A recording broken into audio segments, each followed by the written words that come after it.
Ping, iki tak jelaske silsilah keluarga Jawa nggih. Nggih. Bapak kuwi duwe bapak nyebute mbah to kakek.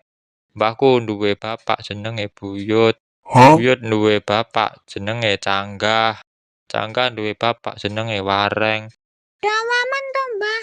Durung dawa iki, lagi wae awalan silsilah. Oh, ngono ta. Ya wis karepmu. Wareng duwe bapak jenenge Udeg-udeg. Udeg-udeg duwe bapak jenenge Gantung Siwur.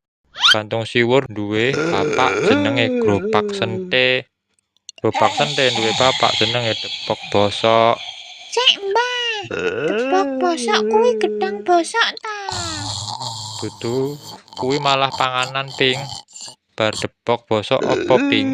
Oh, ya ndak tahu. Kok tanya saya? Depok bosok kuwi duwe bapak galih asem, Ping. Galih asem duwe bapak jenenge Grobak Waton. Grobak Waton duwe bapak jenenge Cendeng. Cendeng duwe bapak jenenge Giyeng. Giyeng duwe bapak jenenge Cumpleng. Cumpleng kuwi pilek, Mbah. Oh sih bener kandhamu, Ping. Wis bar Cumpleng duwe bapak jenenge Ampleng. Ampleng duwe bapak jenenge Menyaman. Menyaman duwe bapak jenenge Menya-menya. Menya-menya duwe bapak jenenge Tumrah-tumrah. Mbah, kok kowe ngerti kabeh silsilah keturunan Jawa? Lah iya, wong Jawa kuwi kudu ngerti. Cangkemmu, Mbah. Weh, kowe mau ngomong apa? Cangkemmu, Nuk. Lah lucu lho kowe. Akehe kaya ngono kudu ngerti ya mumet ndasku, Mbah. Yo nek ora pengen mumet kabeh disingkat Simbah atau Eyang wae.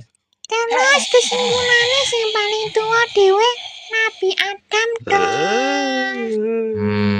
Oh sih. Nek kuwi wis di luar jangkauan, Ping.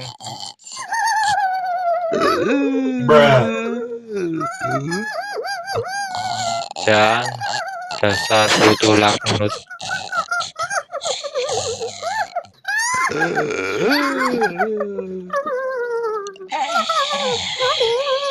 Hah?